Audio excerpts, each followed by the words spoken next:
नमस्कार दोस्तों, स्वागत है एक बार फिर आपके अपने YouTube चैनल जीवा स्टडी पर। मैं वरिष्ठ अध्यापक मुकेश कुमार जांगड़ा आपका स्वागत करता हूं। तो अपन जो कलाम की ऑफलाइन टेस्ट सीरीज आपकी राजस्थान सीटी 12th लेवल उसका माइनर टेस्ट 2 देख रहे थे। 35 क्वेश्चन अपने हो चुके हैं, जिसमें जो है राजस्थान का इतिहास और इंडियन जियोग्राफी अपन ने देख ली। आज हम अगले जो क्वेश्चन आए हुए हैं आपके जनरल साइंस के, उनको देखेंगे। टॉपिक वाइज में हर एक जो है पूरा का पूरा पेपर करवा रहा हूं आपको। और आज का जो पहला क्वेश्चन आपके सामने वो है कि निर्वात में प्रकाश तरंगों का वेग दिया जाता है। तो निर्वात में प्रकाश तरंगों के वेग का फॉर्मूला अपन से पूछा है। तो सबसे पहले मैं बता दूं, इसका जो उत्तर होगा आपका ऑप्शन नंबर 4 हो जाएगा, 1/√ε0 म्यू नोट। यहाँ पर एप्सिलॉन नोट जो है आपका ये होती है निर्वात में विद्युतशीलता, ठीक है। और म्यू नोट जो है आपका ये क्या होता है, म्यू नोट होती है चुंबकशीलता। क्या होती है निर्वात में चुंबकशीलता। तो एक तो ये चीज आपको ध्यान में रखनी है। दूसरी बात कि कई बार डायरेक्ट ही अगर आपको पूछ ले कि निर्वात में प्रकाश तरंगों का वेग क्या होता है, तो इसमें आपको बताना है C बराबर होता है 3 × 10⁸ मीटर प्रति सेकेंड। ये आपको ध्यान में रखना है कि निर्वात में प्रकाश तरंगों का वेग होता है C बराबर 3 × 10⁸ मीटर प्रति सेकेंड, ठीक है। अगर आपसे ध्वनि तरंगों के बारे में पूछ ले तो निर्वात क्या होता है, जहां पर किसी भी प्रकार की हवा नहीं होती है, ठीक है। निर्वात में ध्वनि तरंगों का वेग,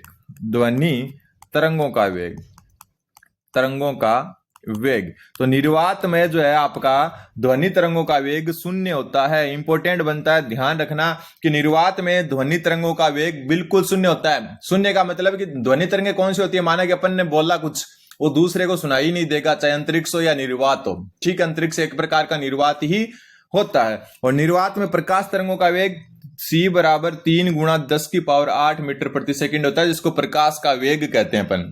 पूरे जो है ब्रह्मांड में सबसे तेज गति यही होती है, इससे तेज कुछ भी कोई गति नहीं होती है। और अगर अपन बात करें फॉर्मूले में, तो फॉर्मूले में C बराबर हो जाएगा 1/√ε0 म्यू नोट। म्यू नोट तो होती है चुंबकशीलता और एप्सिलॉन नोट होता है आपका विद्युतशीलता।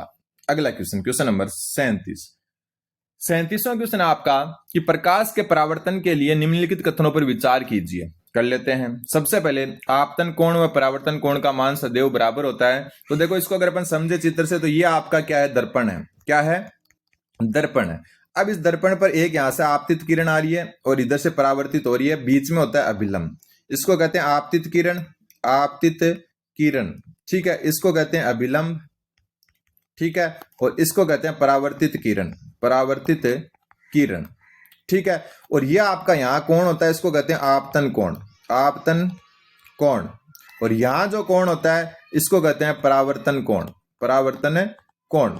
एक चीज हमेशा ध्यान में रख लेना कि आपतन कोण और परावर्तन कोण का मान सदैव बराबर होता है। मतलब ये आपका I है, ये R के बराबर होता है हमेशा। तो यहां पर यह बात बिल्कुल सही है।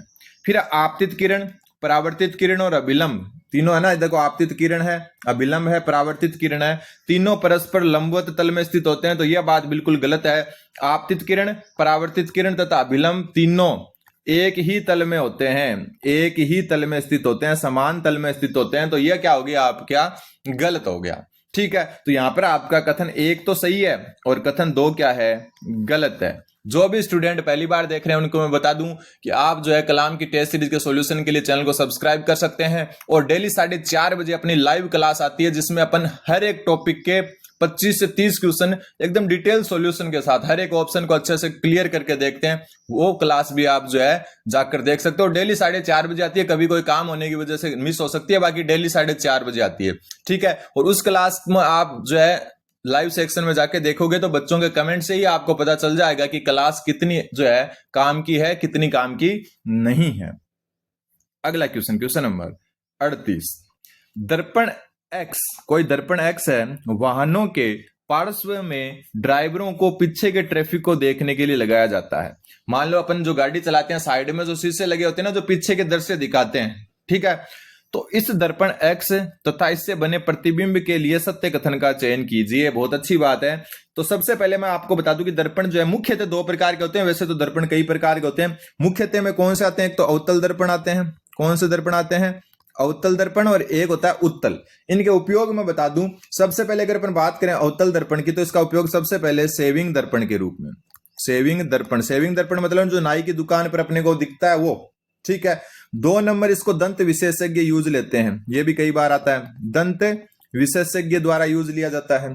तीसरा आपको ध्यान में रखना, सौर भट्टी में भी इसी का यूज किया जाता है, सौर भट्टी में। ठीक है। चौथा अगर अपन बात करें जो टॉर्च है उसमें, सर्च लाइट में। ठीक है। और अपन कह सकते हैं जो वाहन है, वाहनों की हेडलाइट में, जो आगे वाली हेडलाइट होती है ना वाहनों की, जिससे मतलब लाइट जो है रोड पर पड़ती है वो। ठीक है। और पांचवा उपयोग है इसका सैटेलाइट डिश एंटीना में, सैटेलाइट डिश एंटीना में, जो अपनी डिश लगती है ना घर में, उसमें भी इसी का उपयोग किया जाता है। तो ये आपका अवतल दर्पण के उपयोग है। अब एक होता है उत्तल दर्पण। उत्तल दर्पण के उपयोग में यहां लिख देता हूं, उत्तल दर्पण के उपयोग, उत्तल दर्पण। उत्तल दर्पण के उपयोग में जो मुख्यतः उपयोग है वो है, पहला तो वाहनों के पार्श्व दृश्य देखने में। ठीक है। जो साइड में लगा होता है, जैसे पीछे क्या गाड़ी आ रही है नहीं आ रही वो दिखता है अपने को। दूसरा इसका उपयोग है स्ट्रीट लैंप्स में, स्ट्रीट लैंप्स में, स्ट्रीट लैंप्स में। ठीक है। तीसरा जो आपका आपने कभी देखा होगा जो घुमावदार मोड़ है, वहां पर घुमावदार मोड़ों में, घुमावदार मोड़ों में अगर आपने कहीं देखा होगा, एकदम जो बिल्कुल घुमावदार रोड होती है ना, वहां पर एक साइड में गोल बड़ा शीशा लगा होता है, ऐसे बहुत गोल बाहर निकला हुआ, वो भी आपका कौन सा होता है, उत्तल दर्पण होता है। तो अब आपको पता ही चल गया होगा कि जो है पार्श्व दृश्य देखने के लिए तो ऑप्शन नंबर जो है उत्तल दर्पण का उपयोग किया जाता है। किसका? तो ऑप्शन नंबर 2 सही हो जाएगा। दर्पण एक्स उत्तल दर्पण है तथा इससे बना प्रतिबिंब आभासी, सीधा और छोटा होता है। आभासी होता है, सीधा होता है और छोटा होता है, तभी तो जो है ये इसका यूज। देखो आप कभी भी गाड़ी में बैठना और साइड में जो शीशे लगे होते हैं बाहर की साइड कान के जैसे, उनमें देखना पीछे की गाड़ियां छोटी छोटी दिखेगी, सीधी दिखेगी लेकिन छोटी दिखेगी। अवतल दर्पण में क्या होता है, जो है बिल्कुल उल्टा दिखता है, मतलब पैर सिर की तरफ, सिर पैर की तरफ, ऐसा दिखता है अवतल दर्पण में। जबकि उत्तल में सब सीधा दिखता है, लेकिन ये प्रतिबिंब आभासी होते हैं।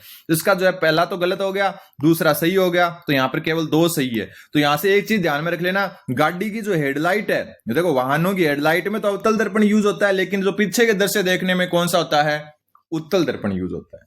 ठीक है। अगला क्वेश्चन, क्वेश्चन नंबर 39 सही है। 39वां क्वेश्चन बोल रहा है आपका निकट दृष्टि दोष। कौन सा निकट दृष्टि जो दोष है आपका, उसके निवारण में किस लेंस का प्रयोग किया जाता है? ठीक। निकट दृष्टि दोष जो होता है, आपको मैं बता दूं कि निकट दृष्टि दोष में दूर की वस्तुएं स्पष्ट दिखाई नहीं देती, दूर की वस्तु स्पष्ट दिखाई नहीं देती। नाम का उल्टा होता है हमेशा, स्पष्ट दिखाई नहीं देती, दिखाई नहीं देती है। मतलब दोष कौन सा है, निकट दृष्टि दोष, लेकिन वस्तु दूर की स्पष्ट नहीं दिखाई देती, पास की तो एकदम सही दिखाई देती है। और ऐसा ही उल्टा उसमें होता है, किसमें, दूर दृष्टि दोष में। दूर दृष्टि दोष में दूर की वस्तुएं जो है आपकी वो तो आसानी से दिखाई देती है और पास की वस्तु आसानी से दिखाई नहीं देती। नाम क्या इसका, निकट दृष्टि दोष, मतलब पास के में दोष होना चाहिए लेकिन उल्टा होता है, इसमें दूर की वस्तुएं दिखाई नहीं देती और दूर दृष्टि में पास की वस्तुएं दिखाई नहीं देती। ठीक है। और जब आपके निकट दृष्टि दोष होता है तब आपका अवतल लेंस यूज में किया जाता है सही करने के लिए। ठीक है। और उत्तल लेंस का दूर दृष्टि दोष में किया जाता है उपयोग, दूर दृष्टि दोष में। ठीक है। फिर अगर अपन बात करें जो आपका एक द्विफोक्सी लेंस है, द्विफोक्सी लेंस, और द्विफोक्सी लेंस जो है इसका उपयोग कब किया जाता है, जरा दूरदृष्टिता जो होती है अपनी, जरा दूरदर्शिता, इसमें मतलब जो अपनी एज के साथ में जो अपना दिखना कम हो जाता है ना, जो बुजुर्ग लोगों को, उसमें द्विफोक्सी लेंस का उपयोग किया जाता है। एक होती है अबिंदुकता, ये भी एक प्रकार का आंखों से संबंधित रोग टाइप से। इसके अंदर क्या है, बेलनाकार लेंस का यूज किया जाता है, बेलनाकार लेंस का यूज किया जाता है। तो ये सारी चीजें आपको ध्यान में रखनी है। क्वेश्चन नंबर 40, एक व्यक्ति प्लस 2.25 डायोप्टर क्षमता के लेंस का उपयोग चश्मे में करता है। कितने, 2.25 प्लस में डायोप्टर क्षमता के लेंस का उपयोग करता है चश्मे में। तो व्यक्ति किस नेत्र दृष्टि दोष से पीड़ित है? तो ध्यान में रख लेना, जब प्लस की अगर अपन बात आ जाए तो दूरदृष्टि दोष हो जाएगा। ठीक है। और निकट दृष्टि दोष में जो आपका माइनस या हम कह सकते हैं नेगेटिव जो आपका क्षमता का लेंस यूज होता है, तो आपका दूर दृष्टि में तो प्लस लेंस का यूज होता है और निकट दृष्टि में माइनस लेंस का। यह भी आपको ध्यान में रखना है कि अगर प्लस में जो है क्षमता दी हुई है लेंस की, तब तो दूर दृष्टि दोष हो जाएगा, माइनस में दी हुई है तो निकट दृष्टि दोष हो जाएगा। ठीक है। क्वेश्चन नंबर 41, अनुरण का कारण क्या है? सबसे पहले मैं बता दूं अनुरण होता क्या है। अनुरण होता है कि कोई ध्वनि स्रोत है उसको बंद कर दिया, ध्वनि को बंद करने के बाद बार बार टकरा कर वापस सुनना, मतलब या फिर हम कह सकते हैं ध्वनि का गूंजना। जैसे अपन कहते हैं ना कि कुछ बोलते हैं और वो वापस आता है भिड़कर, मान लो कोई हॉल होते हैं उसमें आवाज हर कोने पर कैसे जाए उसके लिए जो उनको इस हिसाब से डिजाइन किया जाता है, तो उनको अनुरण कहते हैं कि ध्वनि का बार बार भिड़कर वापस लौट कर आना। जैसे अपन कई जगह देखते हैं ना पहाड़ियों पर कोई चिल्लाता है किसी का नाम और वो वापस सुनता है, तो उसी को अनुरण कहते हैं। ठीक है। और ये बारंबार परावर्तन के कारण होता है, बारंबार परावर्तन के कारण होता है। ठीक है। पूर्ण आंतरिक परावर्तन का सबसे जो है मुख्य कारण होता है, जैसे कोई चीज सघन से विरल माध्यम में जाती है, सघन से जब ध्वनि या प्रकाश सघन से विरल माध्यम में जाता है तब होता है आपका पूर्ण आंतरिक परावर्तन। पूर्ण आंतरिक परावर्तन के कारण ही जो है हीरे का चमकना होता है। ठीक है। इसके पूर्ण आंतरिक परावर्तन का बता रहा हूं मैं, हीरे का चमकना इसी का कारण है। जो मर्ग मरीचिका होती है, मर्ग मरीचिका कौन सी होती है? जैसे जो है रेगिस्तान में जो पानी और ऐसे जो अपने को आभास होता है उसको मर्ग मरीचिका कहते हैं, वो भी इसी का उदाहरण है। ठीक है। और प्रकाश तंतु भी इसी का उदाहरण है, प्रकाश तंतु भी इसी का उदाहरण है। ठीक है। एक अपना तारों का टिमटिमाना किसका उदाहरण है? तारों का टिमटिमाना, यह आपका अपवर्तन का उदाहरण है। किसका? अपवर्तन का उदाहरण है। यह सारी चीजें आपको ध्यान में रखनी है। अब चलते हैं आगे क्वेश्चन नंबर 42 में, असुमेलित युग्म का चयन कीजिए। कांच में दरार का चमकना, ये एक कांच में कोई दरार होती है वो कैसे चमकती है? जैसे हीरा चमकता है, तो ये प्रकाश का पूर्ण आंतरिक परावर्तन है। बिल्कुल सही है, ये हीरे के समान हो जाता है फिर ये। ठीक है। खतरे के संकेतों का लाल रंग का होना प्रकाश का प्रकीर्णन का उदाहरण है। कारण कि लाल रंग जो होती है उसकी तरंग दैर्घ्य क्या होती है? अधिक होती है और वो दूर तक दिखता है, इसकी वजह यह होता है प्रकाश का प्रकीर्णन। उदय तथा अस्त होते समय सूर्य का लाल दिखाई देना, यह भी प्रकाश का अपवर्तन है, तो बिल्कुल गलत आपका ये हो जाएगा आपका। ये खुद जो है मान लो उदय तथा अस्त होते समय सूर्य का लाल रंग, ये सेम ऊपर वाला ही हो गया, प्रकाश का प्रकीर्णन हो गया। प्रकाश का जो अपवर्तन है वो कब होता है कि जो है जैसे अपन क्या कहते हैं, सूर्य अस्त व उदय होने के क्रमशः बाद व पहले दिखाई देना, मतलब अपन देखते हैं ना कि सूर्य उदय, अपन पढ़ते भी है 10वीं क्लास में कि सूर्य जो है वो अस्त तो हो गया लेकिन उसके 2 मिनट बाद तक भी अपने को सूरज सा दिखता है, वो होता है परावर्तन का अपवर्तन का उदाहरण। लेकिन वो लाल रंग का दिखाई देना ये प्रकाश का प्रकीर्णन नहीं है। ठीक है। श्वेत प्रकाश को प्रिज्म से गुजारने पर प्रकाश के 7 रंगों का दिखाई देना प्रकाश का वर्ण विक्षेपण होता है। बिल्कुल सही है। एक अपने को ध्यान में रखना है इंद्रधनुष का, क्या ध्यान रखना है? इंद्रधनुष जो आपकी होती है ये पूर्ण आंतरिक परावर्तन प्लस अपवर्तन और प्लस में वर्ण विक्षेपण, इन तीनों का ही उदाहरण होती है। ठीक है। इंद्रधनुष होती है आपकी पूर्ण आंतरिक परावर्तन, अपवर्तन और वर्ण विक्षेपण, तीनों ही होते हैं इसके अंदर। अगला क्वेश्चन नंबर 43, असत्य कथन का चयन करना है अपने को। निकट दृष्टि दोष में व्यक्ति को निकट की वस्तुएं स्पष्ट दिखाई देती है लेकिन दूर की वस्तुएं स्पष्ट दिखाई नहीं देती है। बिल्कुल सही है। नाम है निकट दृष्टि दोष, मतलब निकट की दृष्टि में दोष होना चाहिए लेकिन होता उल्टा है। निकट की तो स्पष्ट दिखाई देती है, दूर की नहीं देती। फिर निकट दृष्टि दोष से पीड़ित व्यक्ति का दूर बिंदु अनंत पर न होकर नेत्र के पास आ जाता है। बिल्कुल सही बात है। जो आपका निकट दृष्टि दोष से पीड़ित होता है उसका जो दूर का बिंदु है वो अनंत से नेत्र के पास आ जाता है, इसलिए जो है दूर की वस्तुएं उसको स्पष्ट दिखाई देती है। फिर निकट दृष्टि दोष में दूर रखी वस्तु का प्रतिबिंब रेटिना के सामने बनता है। बिल्कुल सही बात है। जो रेटिना होता है उसके आगे बन जाता है। निकट दृष्टि दोष के निवारण हेतु अवतल लेंस का, ऊपर पढ़कर आ चुके अपन, कौन से लेंस का?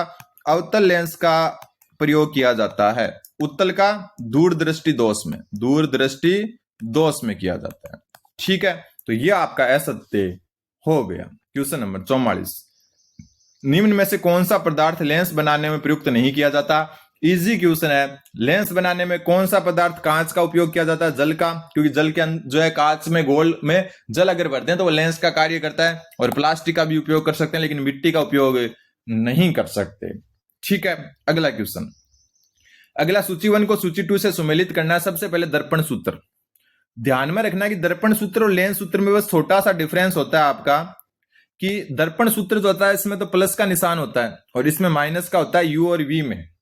ठीक है, तो लेंस देखो माइनस का कहां है? यू और वी के बीच में, यहां पर है, तो ये हो गया आपका इससे सुमेलित। और यहां पर प्लस का निशान है और ये हो गया आपका दर्पण सूत्र से संबंधित। बस इतना ध्यान रखना है। तो ए का तो हो गया 2 नंबर, ठीक है, और बी का हो गया, सॉरी बी नहीं, सी का हो गया 1 नंबर। अब देखते हैं लेंस की क्षमता। लेंस जो होता है उसकी क्षमता जो है वो डायप्टर में मापी जाती है। तो लेंस की क्षमता जो है 1/f होती है। ठीक है, इसका जो मात्रक होता है डायप्टर। अपन जो है इसको किसी भी डायप्टर इस हिसाब से लिख सकते हैं। ठीक है, फिर आपको बात करनी है किसकी? आवर्धन की। आवर्धन क्या होता है? आवर्धन का फॉर्मूला आता है आपका v/u, जहां पर v क्या होती है आपकी? v होती है प्रतिबिंब की दूरी, प्रतिबिंब की दूरी। ठीक है, और u होती है आपकी बिंब की दूरी या वस्तु की दूरी। ठीक है, बिंब की दूरी या वस्तु की दूरी। ठीक है, f यहां पर क्या है? फोकस दूरी है, f फोकस दूरी है। ठीक है, तो यहां पर c का तो हो जाएगा, सॉरी b का तो हो जाएगा तीसरा और d का हो जाएगा चौथा। तो 2 3 1 4, 2 3 1 4, ऑप्शन नंबर 3 उत्तर हो जाएगा। ठीक है, अब आगे जो क्वेश्चन है आपके रीजनिंग के वो मैं अलग से करवाऊंगा आपको। तब तक आप चैनल को सब्सक्राइब करें, अपने दोस्तों को शेयर करें। धन्यवाद। बने रहे जीवा स्टडी के साथ। धन्यवाद।